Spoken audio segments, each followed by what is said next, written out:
There are going to be times that you'll have to void or refund transactions on your GoDaddy Payments Smart Terminal. I'm Emily, and I'm going to show you how it's done.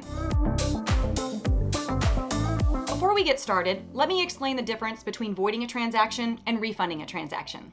If you haven't been paid out for the order yet, void will be the option that you use so that your customer doesn't get charged and you don't pay any transaction fees. If you've already been paid out, refund will be the option that you use. Let's check it out. From the Smart Terminal home screen, select Transactions. Locate the transaction that you'd like to void or refund and swipe left. You'll have one of two options listed, void or refund.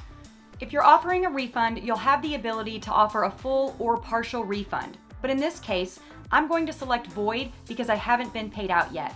Select yes to void the transaction. You can send the customer a receipt regarding the refund by selecting receipt. You'll have options to print the receipt or send it via email or text. Once you're done, select close. And we're done. The transaction has been voided. That wasn't so bad. I'm Emily, and I hope this helps to lighten your workload and keep your customers smiling.